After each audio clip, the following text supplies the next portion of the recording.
Happy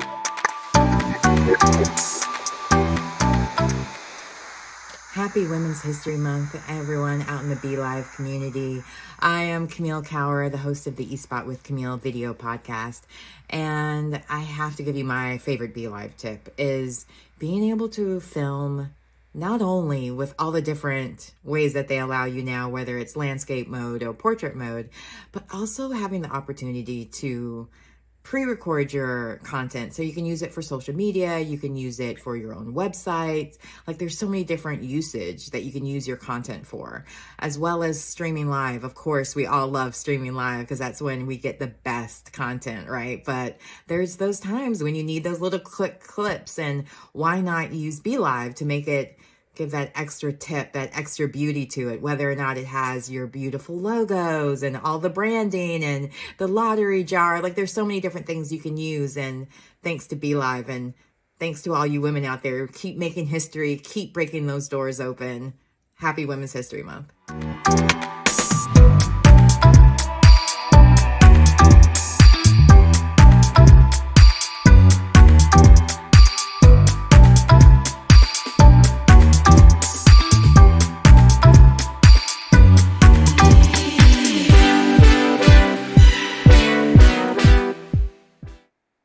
Well, hey everyone, and happy Women's Month. We are back with another Discover Her episode, and today I'm really excited because we are talking all about unlocking client growth through video.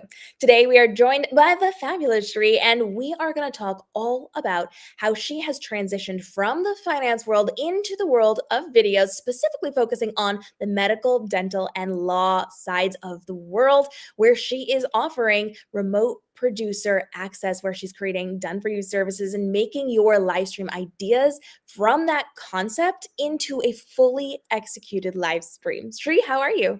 I am doing wonderful. Thank you so much for having me. I'm so excited that we're here to talk today.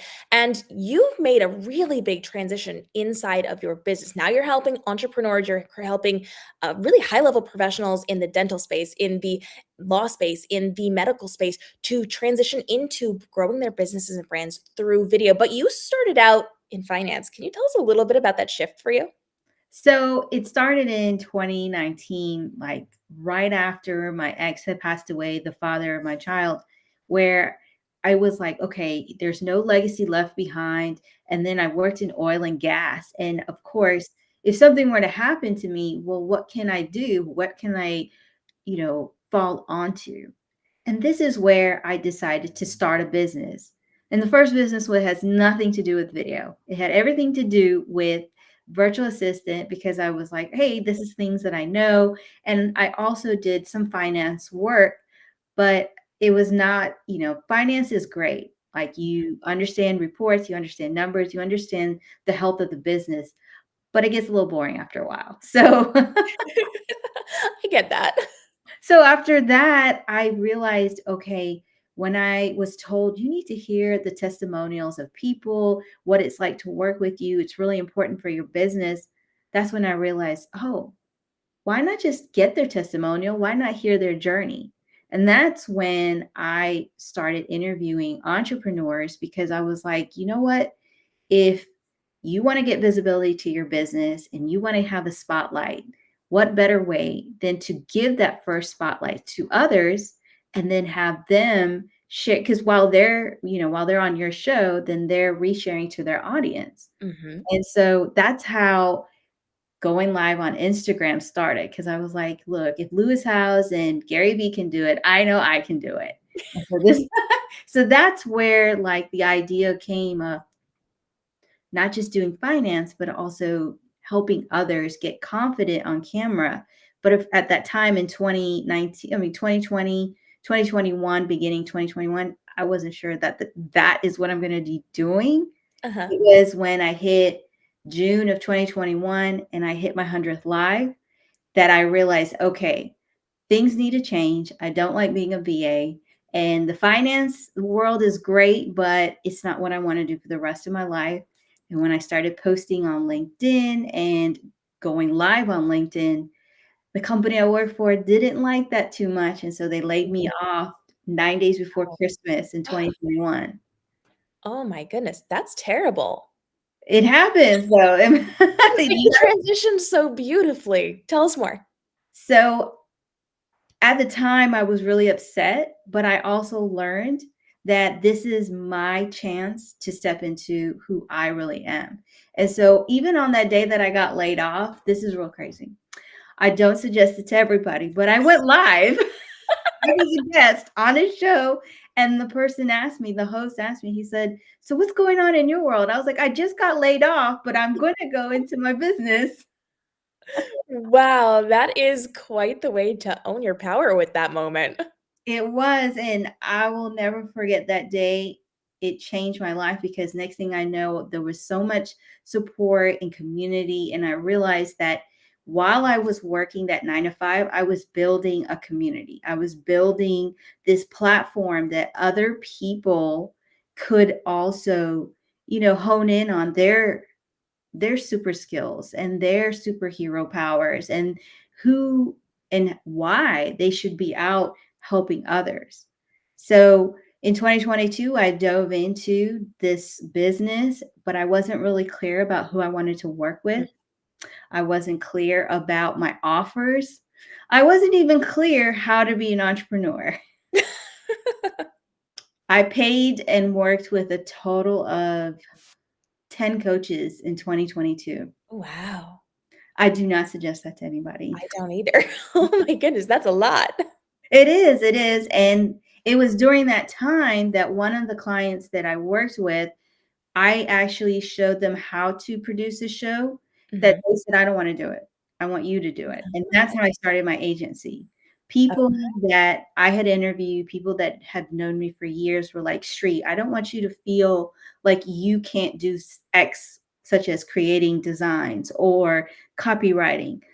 They already were there. mhm. So it goes back to when I was laid off. I felt like, oh my gosh, what am I going to do? The community was there.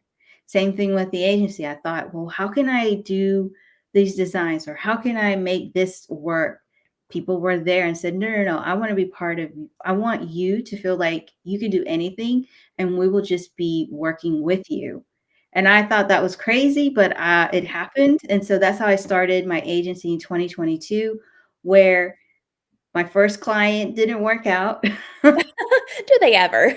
No, and then the second client was a friend, which I don't recommend doing. Gotta be real And careful with ended that. up I ended up firing them because it got really scary and hairy in the Mm, moment because their expectations and my expectations weren't on the same page, and it ended up losing a friendship. yeah. And then this third client is a clinic, pain management clinic that opened my eyes to what's really out there, possibilities. And that's how I went from working with just anybody, coaching anybody, to being really specific and understanding that if I dive into this niche, I'm going to lose some offers and opportunities, but at the same time, I'm going to be able to gain more. So, just to give you a little insight, one of the things is that nobody knows that I still do one on one coaching because I don't talk about it. But if you, like Cam, if you came to me and you said, Sri, I really want to learn how to get on social media, how to post, I would say, you know what? How about we do this coaching program? It's 7 weeks long. And by the end of it, you will have a really breadth of knowledge that will help you be able to show up confidently online. I love that. And so now you work very heavily with people to educate them on that transition to make sure they're getting their brands on social media, that video production, those live streams that they are doing. And I love that you use your experience, the things that you went through to kind of guide your process. A lot of times people want to do the things but aren't quite sure where to go or how to do it, but they stumble into something and then realize how they can hone that in on their specific niche to take that action to build their businesses. And that's such a good example of how you went from a little bit of uncertainty all the way to this really cool, very structured business that you do. And you've got all those extra things that you offer as well that you have, but don't necessarily promote as much.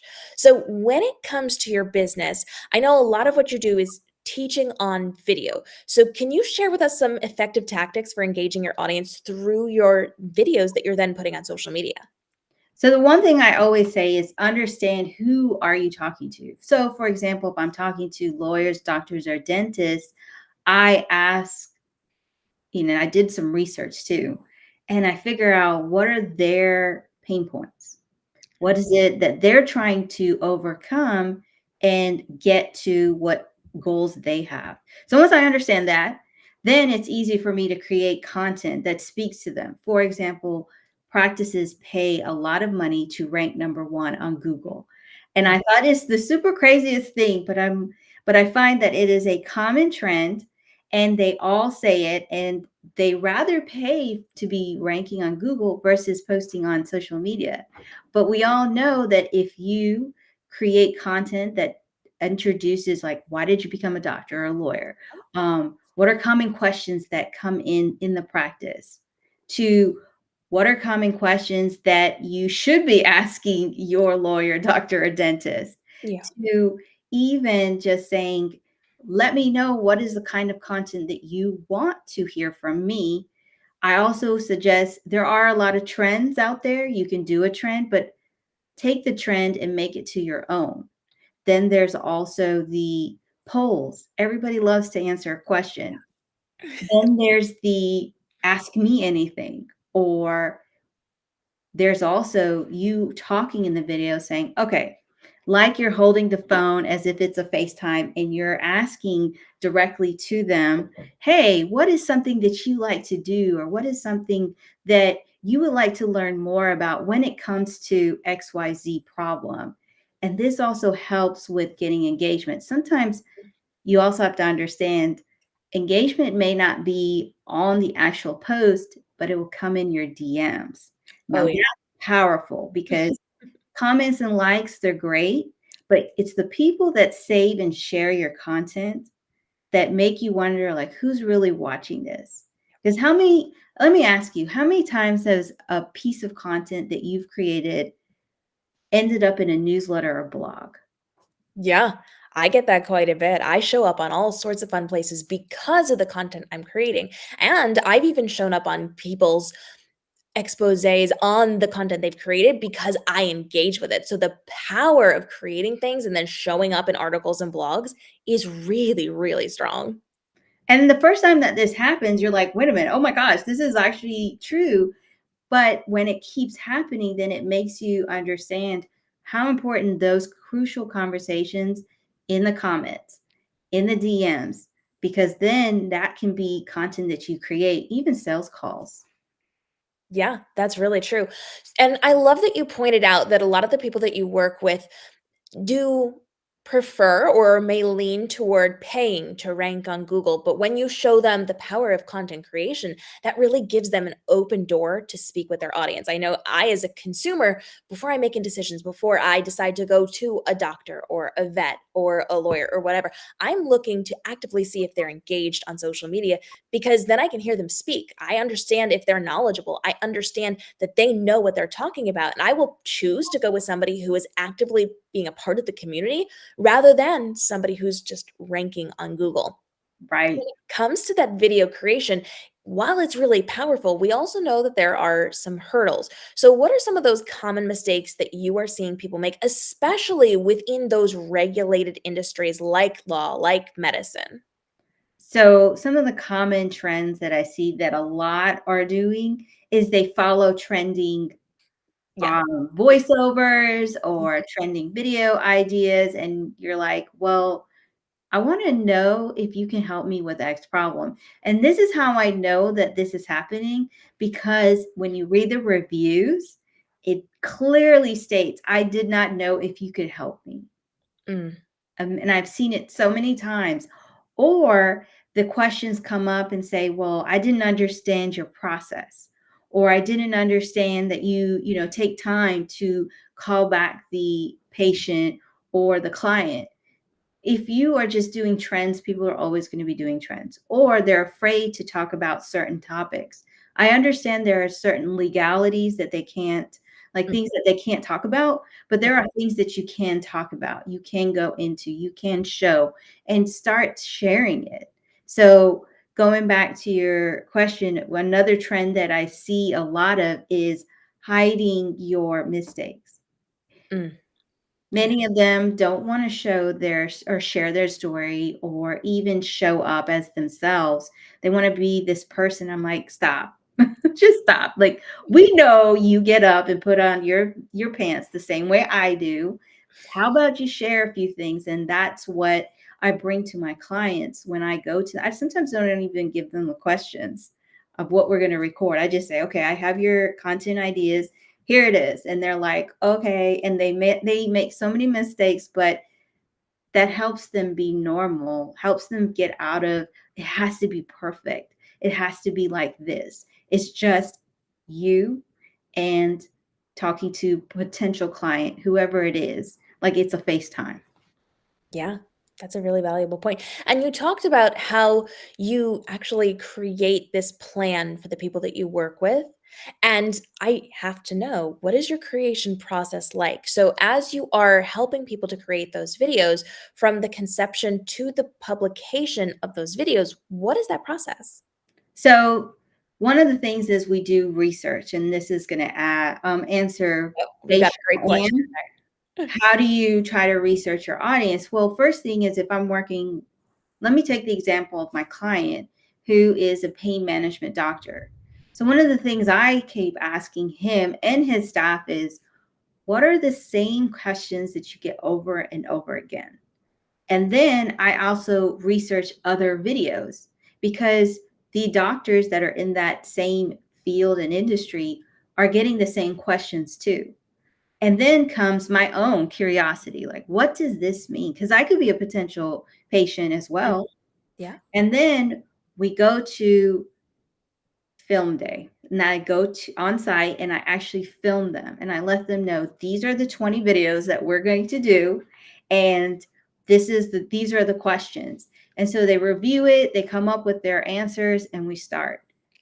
And I figure out as I'm on site, because sometimes I don't know where I want to shoot these particular ideas. However, it's really good that the doctors are like, hey, how about we do this outside? Or hey, how about we do this? Or how about that? And then once we record the content, then I take it to my team who then create edits. And then I have the copywriter, and then we post. Okay. I love that you go on site and that you actually are in the physical presence of the person you are helping to record. A lot of people will give information, they'll do things virtually, but I very much like that you're so hands on. And so, as you're doing this for your clients, I'm sure that this has allowed you to really grow, to really change what they are doing. Can you give us an example of a successful campaign that you've run with one of your clients? One of the successful campaigns that we've run so far is I asked the question to the doctor, why do your patients choose you? Like, they could go anywhere. Within this clinic are 5 others. And he said, well, and he explained his answer, which then did really well organically on the social medias. Like, just we Mhm. didn't boost it. But once we boosted it, the comments that we got just from patients just sharing how much they love working with him, Yeah. that they ended up, this one particular video was able to bring in more patients because it was just a candid question I asked. And it was a little cocky. He was like, yeah, our patients pick us. And I said, really? Really? Why? About all the people, why? And then when he went into it a little deeper, that's when I saw, like, oh, I see why patients would choose you. And something that I didn't answer or to Vaisha, and I hope I said her name right, is I also use AI because, I mean, like everybody, AI is very helpful tool to find questions and answers, and also understand, kind of like give you an idea of what kind of questions might do well organically that could do well as a ad. That makes a lot of sense. We're getting some really good conversations in our chat. If you are here with us live, we want to hear from you. Go ahead and drop your questions for Sri. We're going to be answering those in just a couple minutes or as it fits into the conversation.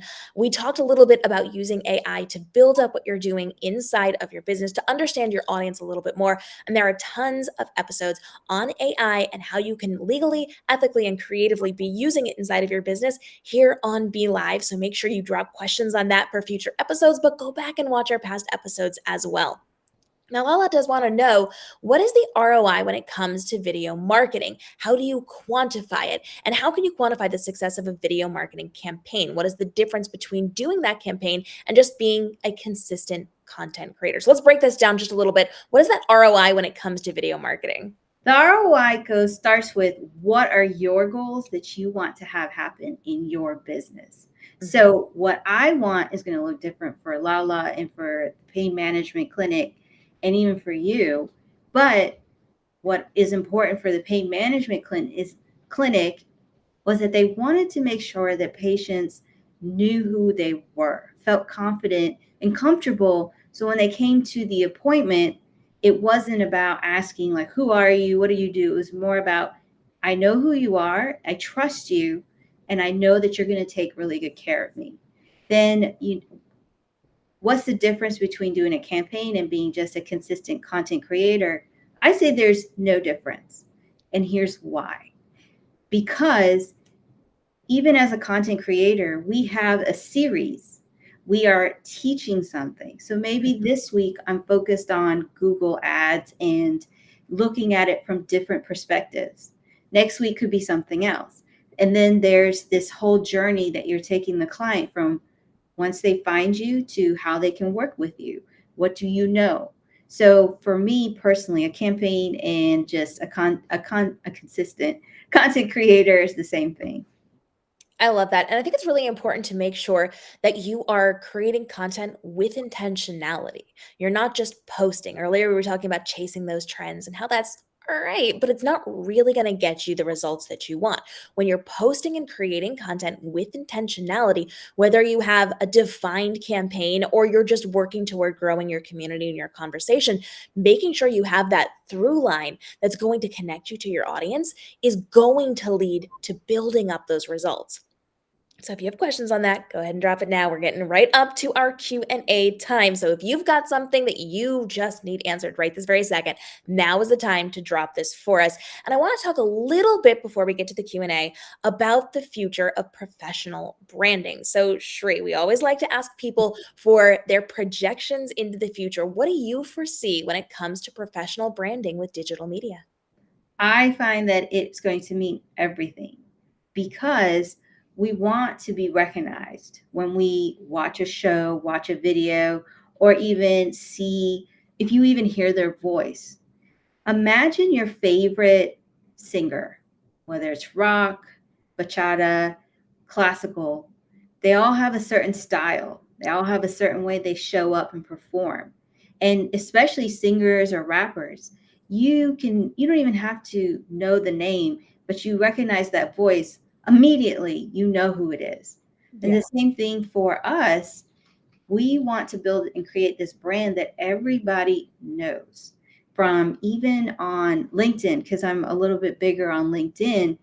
Personal branding is so important for CEOs, for CFOs, for the C-suite entire team, to the mid-level managers, to even just like somebody who was like myself, a financial analyst. We all have something that we bring that's unique, but we need to remember that we are the brand and we live the brand and we breathe the brand. So every time that you walk in the room, or every time somebody hears your name, they know exactly what you're about. I love that. I think it's so important to make sure that we remember that no matter what we're doing, we are our brand. And because we are our brand, we can use what we're doing, how we're living, the things that we're experiencing, and what's going on to then implement that into the content that we are creating. We've got a lot of love in our comment section for the background today. We love all the sparkles. We love all the purple. Thank you for the shout out. We do have a really good question that we touched on a little bit, all about researching content for your audience. So, Sri, if you could give 2 takeaways for researching your audience, what would be the 2 things that you say? I would say buy a coffee for someone.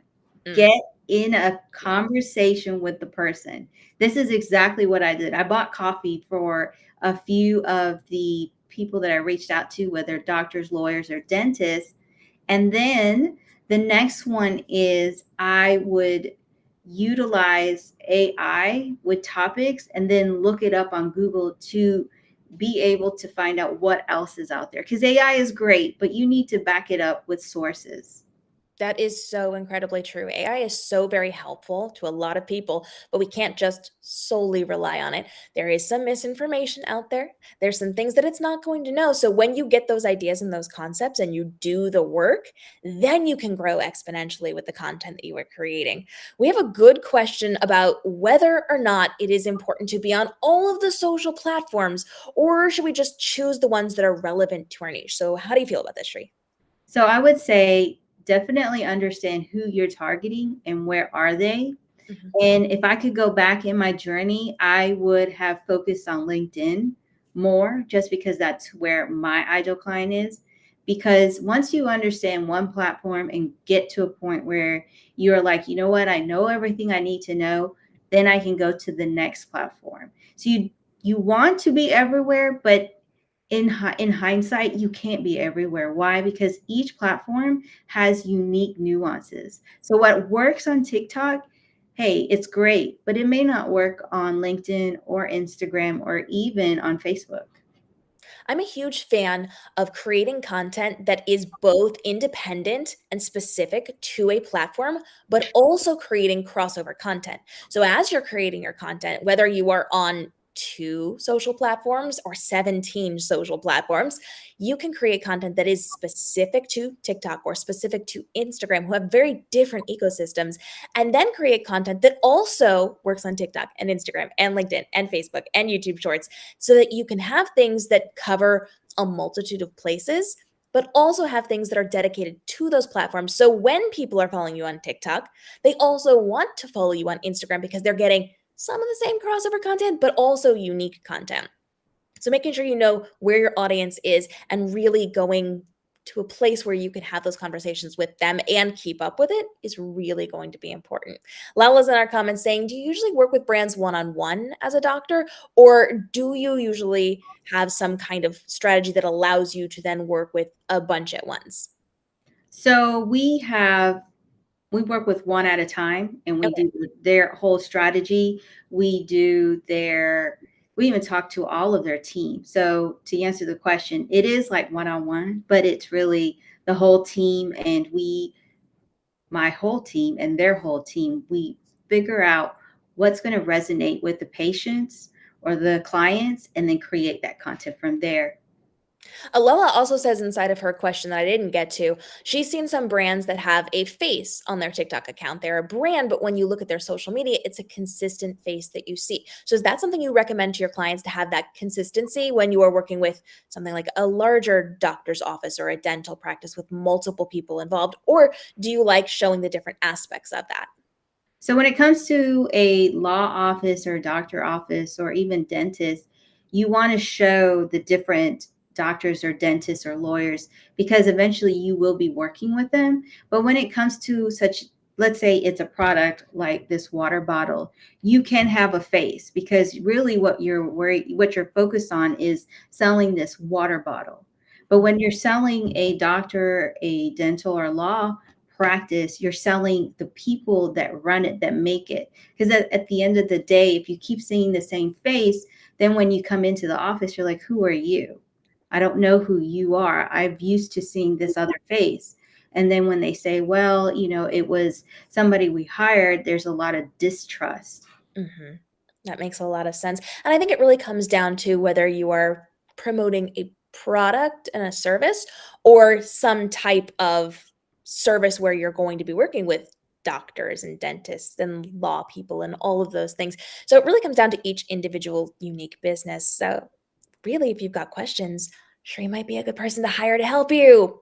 I'm just going to leave it at that. Lala does want to know if it's okay to ask, how many leads are you getting from your LinkedIn? So when it comes to the content you're creating on your LinkedIn, obviously you're getting a lot of your business from there. what would you say in terms of percentage of how you are getting your business is coming from LinkedIn?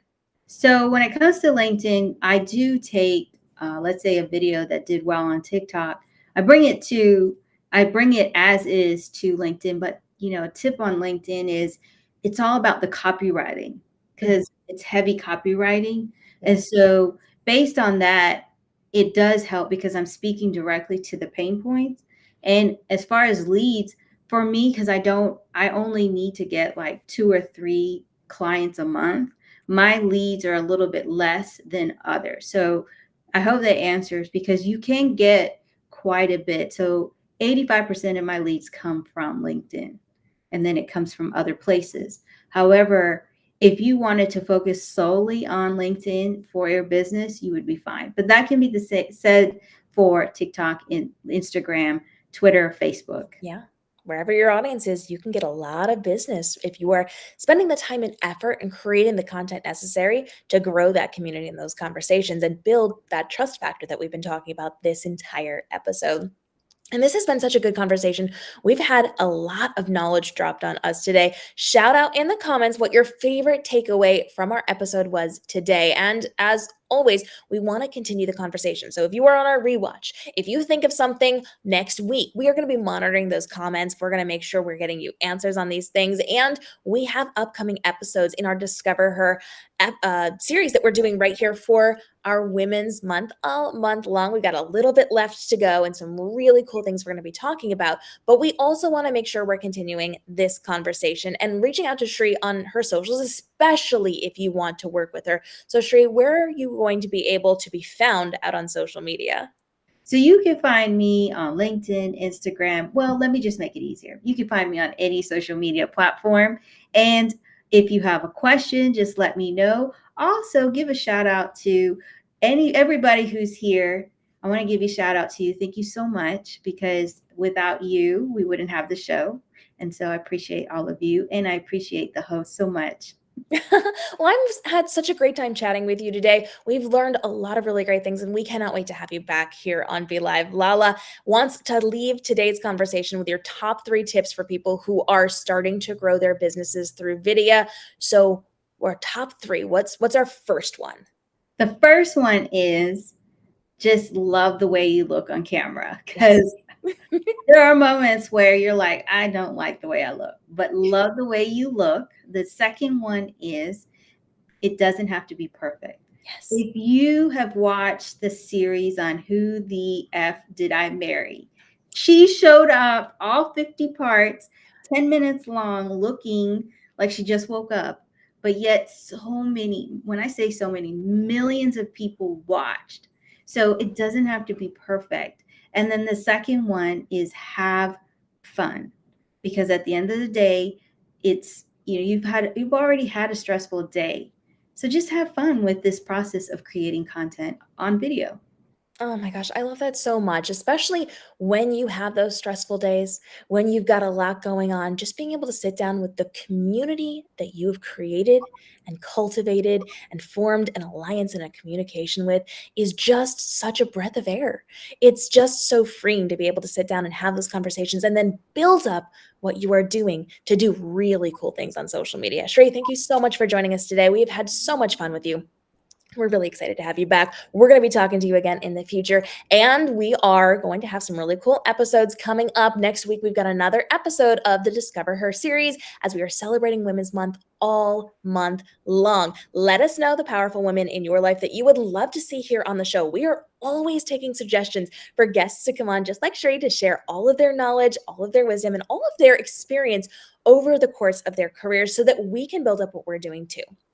Here at Be Live, we want to make sure we're building that community. We're forming that conversation. We've got a Facebook group for you. We've got lots of ways that you can reach out to the community and learn how to grow with each other and from each other. So we need to hear from you. What are you struggling with? What are your fears and frustrations and those pain points like we were talking about earlier in today's episode so that we can get to know you, our audience, a little bit better so we can make even more relevant content for you. We will see you in our upcoming episodes. Make sure you hit up Shri on social media. Let her know how much you loved today's episode and follow along as we continue to help you build up what you're doing inside of your live streaming, inside of your business. We'll see you